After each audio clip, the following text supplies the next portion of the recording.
Bonjour les amis, bienvenue sur notre chaîne où on propose des récapitulatifs pertinents et divertissants. Alors préparez-vous à grignoter, installez-vous et plongeons ensemble dans le monde passionnant de l'anime.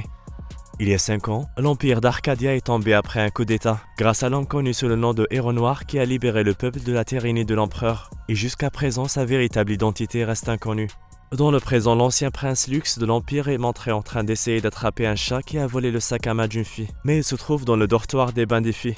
Après cela, les filles l'emmènent en prison en l'accusant d'être un voyeur. Et là, ils réfléchissent à une punition appropriée à lui donner. Il fait de son mieux pour prouver que ce qui s'est passé est un malentendu, mais il échoue. C'est alors que le directeur de l'Académie des Chevaliers demande à le voir. Il est donc amené et dès qu'il entre dans le bureau, la dame dit qu'il n'a pas l'air d'un criminel. Elle explique ensuite que le nouveau royaume a investi d'importantes ressources dans l'entraînement des chevaliers dragons afin d'être à la hauteur des forces militaires des autres pays et que cette académie se trouve être une école exclusivement féminine destinée à les former car les filles ont des plus grandes aptitudes à devenir chevaliers dragons. Et pour terminer son discours historique, étonnamment le directeur invite le garçon à travailler dans l'académie. Mademoiselle Lisha interrompt leur réunion, furieuse parce qu'elle n'a pas apprécié ce qui s'est passé dans le dortoir des bains et le directeur lui donne le droit de décider de la punition.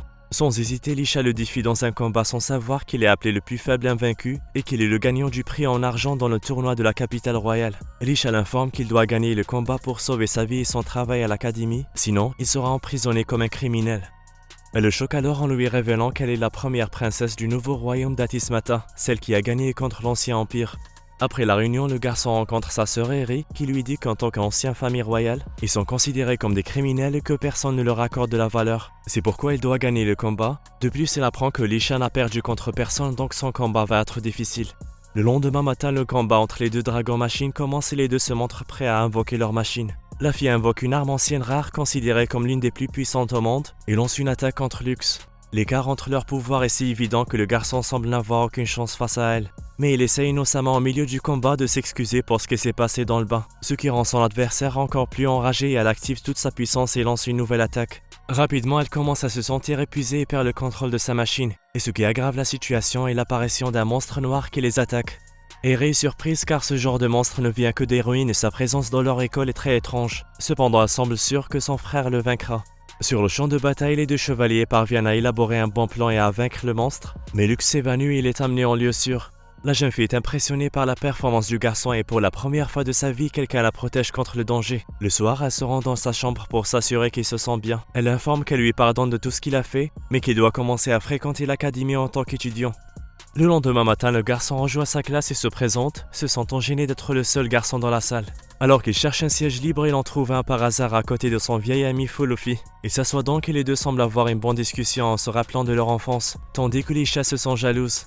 Après les cours, les filles se présentent aux garçons et même Lisha fait des demandes bizarres. Alors Crucifer les interrompt pour amener Lux dans le bureau du directeur, mais son intention réelle est de sauver la situation. Dehors, elle lui parle du Héros Noir, le légendaire chevalier dragon qui les a sauvés de l'ancien empereur tout seul. Puis elle lui demande de l'aider à trouver ce mystérieux homme parce qu'elle a une affaire à régler avec lui. Dans ses rêves, Lux voit un certain Fugul qui lui dit que Fi doit mourir ainsi que tous les autres élèves. Le lendemain, Lux rend visite à Lisha pour l'aider à réparer leur machine, mais il est surpris de voir qu'elle a tout réparé. Et elle lui révèle qu'elle a préparé tout cela pour lui donner une chance d'intégrer l'escadron des chevaliers de l'école, une unité de force spéciale composée des cadets promoteurs, en insistant sur le fait que sa performance lors du dernier combat lui a permis de reconnaître ses compétences. Elle l'emmène ensuite au restaurant et elle s'aperçoit tardivement qu'elle a oublié son portefeuille, ce qui les amène à changer leur plan et à se promener en ville. Au sommet d'une tour avec une vue imprenable, la jeune fille confie qu'elle a été capturée par l'ancien empire d'Arcadie et utilisée comme otage contre son père qui a participé au coup d'état. C'est pourquoi elle a l'écusson de l'empire dans son ventre. À l'époque, son père a refusé de négocier et a choisi de se battre pour le royaume d'Atismata à sa place. Elle s'est sentie désespérée et faible. Elle a même pensé à se ranger du côté de l'empire au lieu du coup d'état. Mais après la mort de son père, elle a été considérée comme le membre survivant de la maison Atismata. Et ils l'ont honorée en lui donnant le nom de princesse. Et le fait qu'elle portait la marque de l'ancien empire a été caché. Plus tard, le garçon s'endort dans le dortoir et revoit son frère Fugil qui lui dit qu'il est le plus faible de la famille impériale. Le matin, tous les chevaliers sont convoqués après l'apparition d'un grand gouffre dans les ruines du sud-ouest. Lisha et les escadrons de nuit se rendent immédiatement sur place, mais sur le champ de bataille, elle rencontre Hagrid, le capitaine de l'escadron des chevaliers de garde impériale de l'Empire d'Arcadie, qui l'attrape elle et son groupe avec des multiples gargouilles. Tous les autres chevaliers se retirent à l'exception de la princesse qui veut prouver sa valeur, mais qui est rapidement mise à terre. À l'académie, irritant de convaincre son frère que sa machine n'est pas à la hauteur d'un tel ennemi et qu'il ne peut pas non plus utiliser son épée. Mais il lui promet de faire de son mieux pour sauver la princesse et se précipite sur le champ de bataille. Il la sauve et lui dit que malgré son échec en tant que prince, il la protégera et l'aidera à être reconnue comme une reine digne de ce nom. Il invoque alors un dragon machine à riment divin, leur prouvant qu'il est le héros noir et le traître qui a levé son épée contre sa famille il y a 5 ans. Après avoir assisté à cette scène sanglante, Aerys se souvient que son frère a vaincu plus de 1200 chevaliers de l'Ancien Empire. Une fois encore, il utilise froidement toute sa puissance et détruit son ennemi en un clin d'œil, ce qui impressionne tout le monde. Le lendemain, les filles de l'académie préparent une surprise pour Lux afin de le remercier des services qu'il a rendus au royaume. Lorsqu'il entre dans la salle, le garçon est accueilli chaleureusement par ses camarades de classe qui s'amusent et profitent de la nourriture et des jeux. De façon inattendue, le directeur de l'école montre un bout de papier rouge et annonce que la fille qui s'en empare dans 1 heure aura Lux comme esclave pendant 1 semaine. Le garçon prend donc le papier et se met à courir pour éviter que cela n'arrive. Et les filles font de leur mieux pour lui arracher le papier des mains. Au bout d'un moment, Lux parvient à se cacher dans le garage de Lisha, où il la trouve en train de réparer ses machines. La fille lui pose des questions sur leur dernière bataille, mais avant d'obtenir la réponse, elle utilise une de ses machines pour l'attraper afin de lui arracher le papier, mais elle échoue et le garçon parvient à s'échapper. Par chance, il trouve une pièce vide et décide de passer les 10 minutes restantes avant la fin du jeu, en se cachant à l'intérieur. Par malchance, il se rend compte qu'il se cache dans les vestiaires, et Crucifer se rend compte de sa présence mais elle garde le secret. Après le départ de toutes les filles, Crucifer appelle le garçon et le piège pour qu'il donne le papier, ce qui signifie qu'elle le contrôlera pendant toute 1 semaine.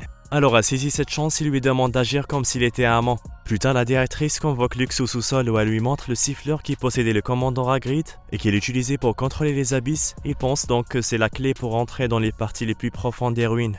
L'Académie enverra quelques chevaliers dans les prochains jours pour enquêter sur les ruines, et Lux sera également envoyé en mission pour confirmer si le sifflet est vraiment une vraie clé. Le soir, Harry demande à son frère d'être prudent car en plus d'être un étudiant étranger, Crucifer qui les accompagnera dans leur voyage semble cacher quelque chose. Le lendemain au déjeuner, Crucifer révèle qu'elle est la fille d'un comté, et qu'elle est venue à l'académie afin de se fiancer avec un noble de haut rang et de l'épouser, et qu'un majordome arrivera bientôt pour déterminer et rapporter ses progrès en matière de fiançailles, de sorte qu'elle le trompera en prétendant être la petite amie de Lux.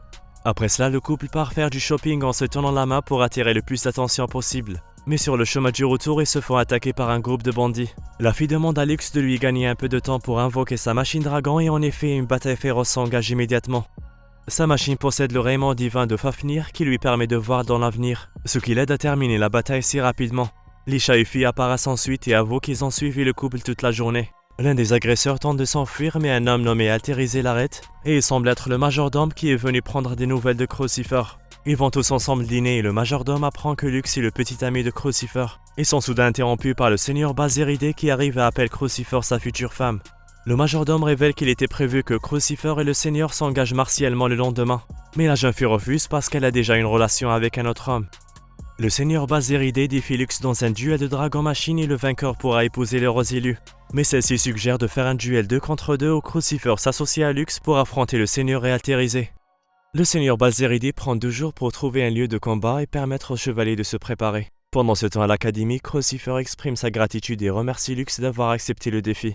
Au cours de leur conversation, Lisha découvre que l'ancien prince ne fait que prétendre être le petit ami de Crucifer, ce qui la motive à aller améliorer les capacités d'attaque de Lux pour le duel à venir. Plus tard, alors que le garçon marche seul et épuisé, un de ses camarades de classe apparaît et l'emmène dans une autre pièce. Il a alors la surprise de voir Lisha et Fille déguisées en servantes, prêts à le servir et à répondre à ses besoins. Dans la salle d'assemblée de la capitale impériale, les 4 grands nobles sont réunis pour parler de Ragnarok, le plus puissant des abysses au pouvoir surnaturel.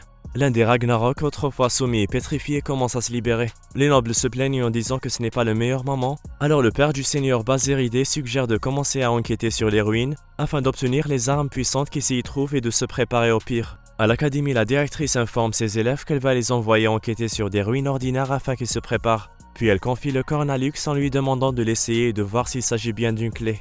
Le lendemain, à la grande surprise, Baséridé entre dans le garage et révèle qu'il a proposé ses services pour les aider dans cette mission.